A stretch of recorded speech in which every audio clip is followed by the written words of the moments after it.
The Lord be with you. And with your A spirit. reading from the Holy Gospel according to St. Luke. Glory to you, O Lord.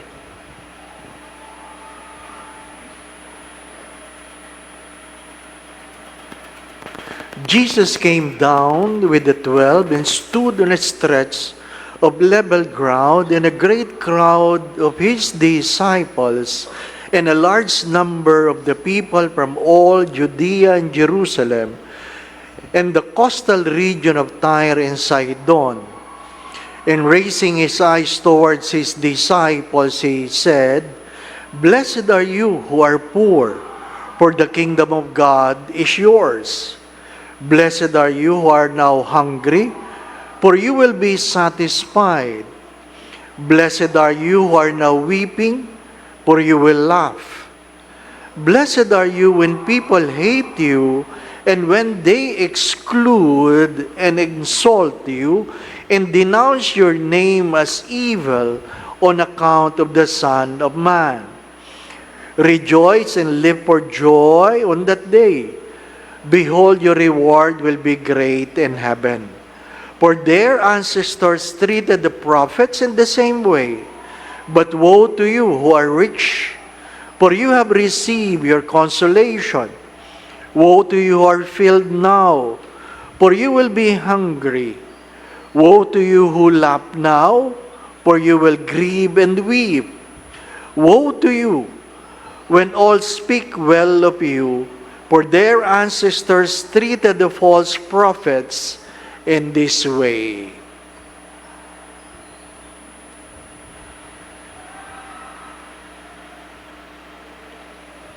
The Gospel of the Lord. Praise to you, Lord Jesus Christ.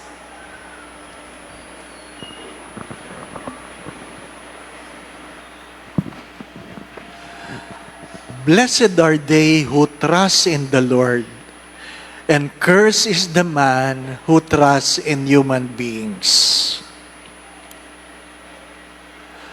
What are our hopes? As the Holy Father said, hope doesn't disappoint. Hope doesn't disappoint. But what is our greatest hope? What is our greatest hope? And the simple answer is in the second reading, that someday we will see each other again. After death, for those who believe, we will see each other again. This morning, we just put to rest the remains of my brother. It was shocking because I was confined in the hospital Sunday evening for an executive checkup, Monday, Tuesday, and I was discharged Wednesday. While waiting for discharge, I got a message that my brother brought himself to the hospital. 9 o'clock. Waiting ako for discharge. Nung dinischarge ako, sabi ng doktor niya, kaibigan namin, nag-code blue. Nag-code blue. Ibig sabihin, nag-arrest. So, habang inaantay ko, sabi niya, na-revive, Father. Na-revive. A few minutes, nag-arrest uli. Longer. At sabi niya, we are trying to intubate him. And after few minutes, ang kasunod niyang text, 15 minutes na namin siyang nire-revive. And we stopped. So, I took the courage to ask the doctor, we lost him? And the doctor said, yes. Hindi ko na inabot sa hospital. Ganong kabilis. Ganong kabilis. Sabi nga namin, pag merong sakit, matagal lang may sakit, meron kang premonition na darating ang araw, mamamatay na yan. Tanggap mo na. Ano po? Huwag magagalit yung matatanda. Ano po? Ano po, huwag magagalit. Parang mas kaya mong tanggapin na yung matanda mo magulang, darating ang araw, mamamatay. Hindi po ba, na? Pero yung kapatid mo, nakakwentuhan mo lang, na walang nararamdaman, kung saan nung Lunes, nagsabi lang siya, feel bloated. Miyerkules, tapos na. Ni hindi ko inabot. Habang tinitingnan ko siya na nakabalot do sa body bag, hindi ako makapaniwala. Ano po? Kahapon, nagdadrive ako, I caught myself nakatigil sa kalsada. Hindi ko napansin, nag-go na yung traffic. Ano po? Nag-go na yung traffic. Kanina, well, tapos na. What I'm trying to say, my dear friends, my brothers and sisters, if you trust on men, curse, sabi sa first reading. Why? What can you offer? What can you offer? Is there anyone among us can offer the resurrection? Is there anyone? Wala. That's why our hope is in the second reading. If God did not rise from the dead, then all our faith is in vain. Walang saysay. Walang saysay. Kaya sabi ko, see you again. Hindi po ba, no? Because that is our hope. I will see you again. Hindi ko naman sinabing see you soon. See you again. When? I do not know. Because life is so vulnerable, death is so certain, and you do not know. If you have nothing to hope for, then what do you have? Even Allah have not said that you will rise again. He did not rise from the dead. No great teacher have risen from the dead. After the resurrection, Jesus revealed himself to his disciples and to some people in Jerusalem. Nagpakita ang Diyos hindi dahil nagmumulto siya. Nagpakita ang Diyos upang patunayan na siya ang muling pagkabuhay. Kaya sabi niya, hipuin mo ako, hipuin mo ako. Sapagkat ang patay ay walang laman at buto. May kumakain, sabi niya, bigyan mo ako. Bakit? Ang patay, hindi kumakain. Nagpakita si Jesus dahil pinapatunayan niya na merong muling pagkabuhay. Ano sinasabi sa ating pananampalataya? Na sa muling pagkabuhay, wala ng karamdaman, wala ng pagkakasakit, wala ng pagkagutom, wala ng pagluha, wala ng paghihiwalay. Kung hindi ka nakakalakad ngayon, makakalakad ka na doon.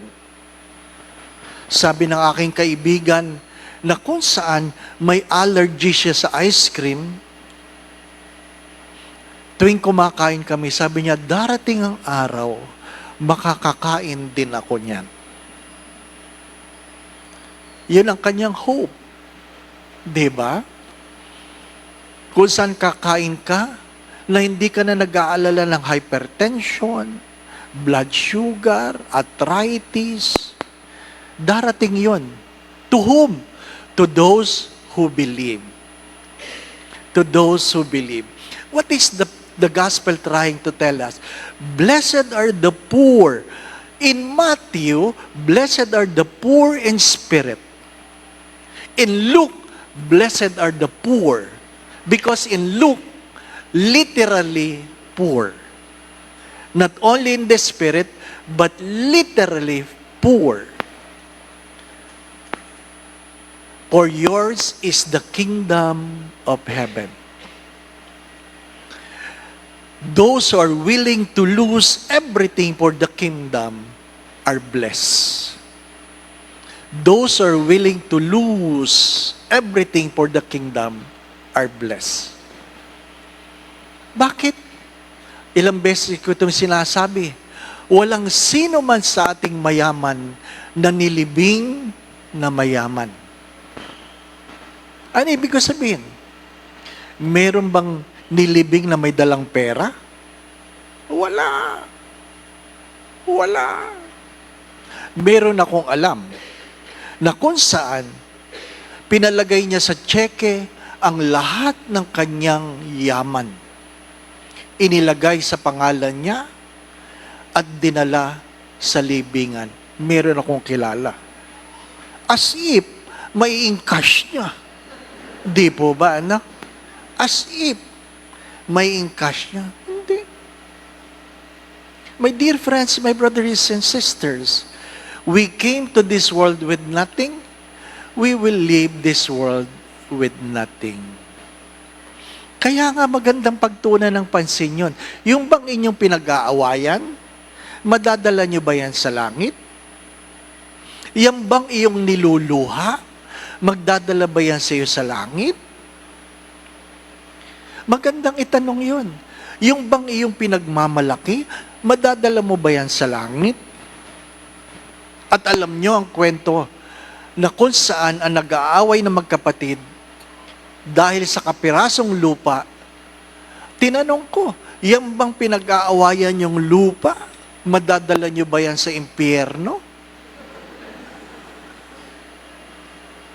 At nagulat sila, bakit yun ang tanong ko? Sabi niya, bakit sa impyerno, Father?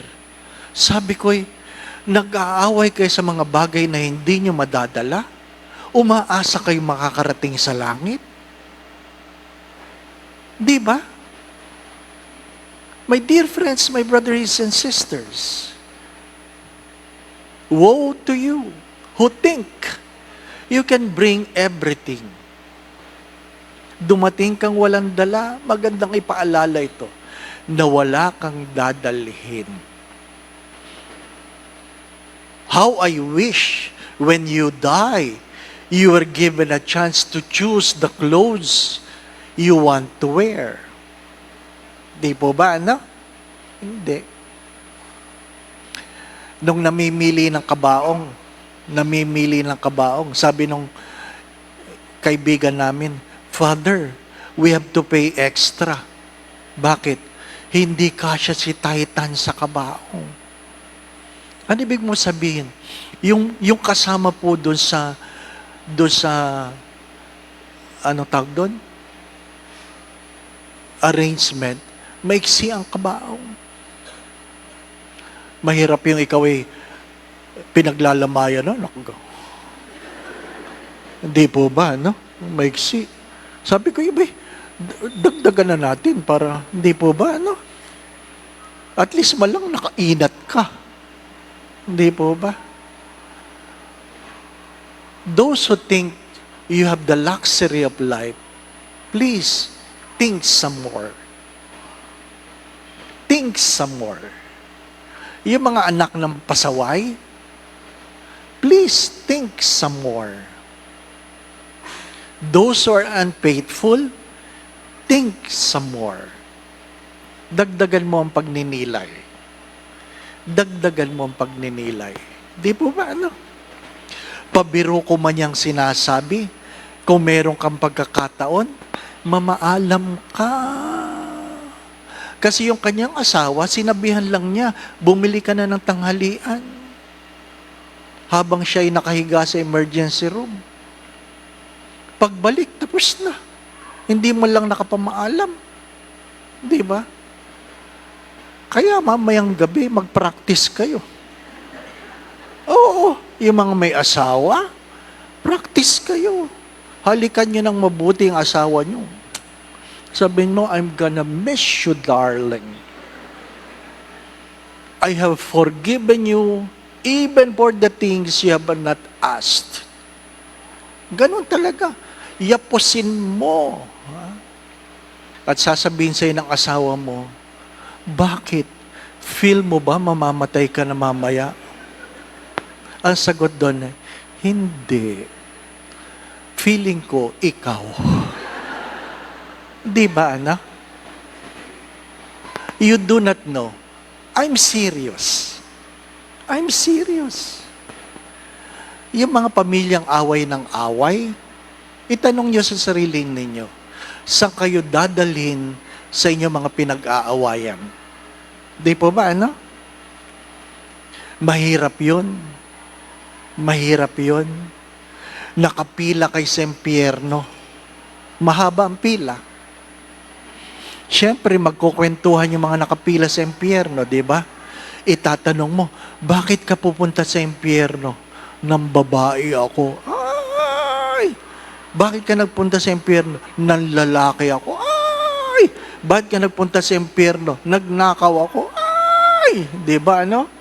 Bakit ka pupunta sa impyerno? Ha? Nanloko ako. Ay! Tapos lahat titingin sa'yo. Ikaw, ba't ka pupunta sa impyerno?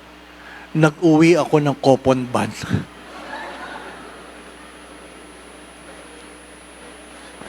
Pag nilayan nyo yun, yung mga nag-uuwi ng coupon ban sa opisina, di ba? Isang piraso lang naman eh. Yun ang malungkot na kwento. Pumunta ka sa impyerno dahil sa coupon ban, di ba, no? Kahiya-hiya. Di ba, ano? O hindi ka nagsoli ng payong. Ay! Di ba? O kaya ano, hindi ka nagbayad ng utang. Ay. Mamaya na yun. Seriously. Who can say that tomorrow we will still be alive? As I have said many times, some people last night planned for this day, but failed to wake up this morning. Blessed are those who trust in the Lord. Curse on those who trust in men. Amen. Yung ibang kabataan ngayon, hindi ko alam, kung alam na ito, nagpapatato sila, ang nilalagay nila sa tato ay 2, 2, 4. Alam niyo ba yon? 2, 2, 4. Pinag-aralan ko pa yon. Ano ibig sabihin ng 2, 2, 4? Yung magjowa, 2, 2, 4. Ibig sabihin pala yun ay 2, today. 2, tomorrow. 4, ever. Ay, charot. Ay, diba? Tumigil kayo sa kalokohan nyo. Ano po? Walang forever sa mundong ito. Ano po? Again, my brothers and sisters, if you don't hope in Christ, what do you have? Let me ask you again, if you don't hope in Christ, what do you have? You have nothing. You have nothing. Kahit gaano kayaman, katalino, kagaling, kalakas, if you don't have Christ, you have nothing. Hope in God. It is the only hope that will not disappoint. The Lord be with you. And with your spirit. And may Almighty God bless you, the Father, the Son, and the Holy Spirit. Amen. We go in peace to love and serve the Lord. Thanks be to God.